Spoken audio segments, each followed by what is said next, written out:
Welcome to Heart of Gold Support Services Daily Log Training. In this video, you'll learn how to write clear daily logs, protect client confidentiality, name files correctly, and submit documentation the right way. Daily logs are more than paperwork. They create the official record of the support provided and show what happened during each contact with a client. That record helps track progress over time, so supervisors, teams, and funding partners can see whether services are being delivered as planned. Accurate logs also support billing through the San Diego Regional Center because documentation needs to match the service that was actually completed. And when questions come up later, strong documentation helps protect the client, the employee, and Heart of Gold support services by showing exactly what was done. A daily log should be written in paragraph form, not as short bullet points or fragments. It needs to read like a clear professional note. Each log must be submitted the same day the service was provided, no later than 11:59 p.m.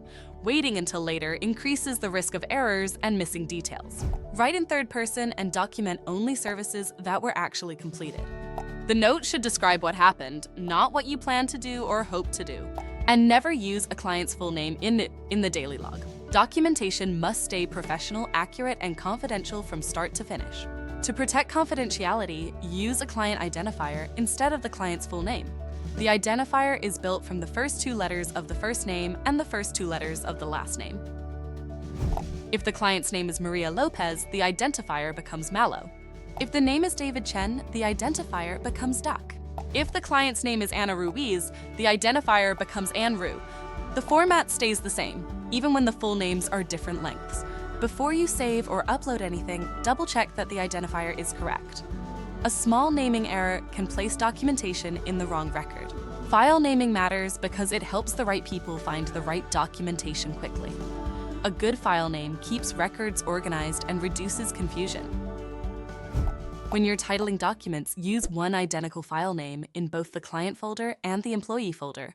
The format is employee name, client initials, date, and program.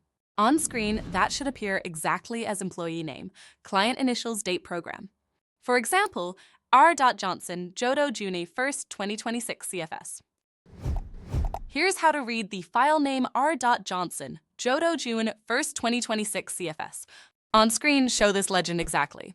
R.Johnson equals employee, first initial plus last name. Jodo equals client, first two letters of first name plus first two letters of last name. June 1st, 2026 equals date of service. And CFS equals program. Here's the final takeaway. Use one identical file name in both the client folder and the employee folder. Before you upload, check both folders, and if the file name does not match, fix it before upload. Also remember, this folder file naming format is separate from the daily log client identifier format used elsewhere in the training, so don't confuse the two systems. A strong daily log reads like a complete story of the service. Someone reviewing it later should understand why the contact happened and what support was provided. Start with the reason for a contact. Explain why staff met with, called, or supported the client on that specific day. Then describe the support that was actually provided and any discussion or coordination that took place during the service. Include how the client responded, participated, or benefited. That shows whether the service was meaningful and connected to the client's needs. Finish with any follow-up that is needed or planned next. That final detail helps the note feel complete instead of unfinished. You can think of every strong daily log as having 5 essential parts. Using the same structure each time makes your documentation clearer and easier to review. First, explain the reason for contact. This tells the reader why the service interaction happened on that date. Next, describe the services provided and any coordination completed. Be specific about what staff actually did during the contact. Then, document the client's response. Show how the client participated, responded, or progressed during the interaction. Finally, include any follow-up. That may be a next appointment, another contact, or a planned service step that grows directly out of what occurred. Now, let's look at what weak documentation sounds like. A poor note might say, "I met with the client, talked about things, and will follow up later." That example fails right away because it uses first person and could include a full client name, which does not meet documentation or confidentiality expectations. It is also too vague. It does not explain what service was actually delivered, what was discussed, or what outcome came from the contact. And without a clear client response or follow-up, the note feels incomplete. A reviewer is left guessing about what happened and what comes next. Now compare that with a stronger note. A good daily log explains that staff contacted the client for a specific service need and states the support provided in clear professional language. It stays in third person and uses the approved client identifier, which keeps the documentation professional and protects confidentiality at the same time. It also includes specific details about the client's participation, questions, or response, instead of relying on broad statements that could mean almost anything. A strong note shows results.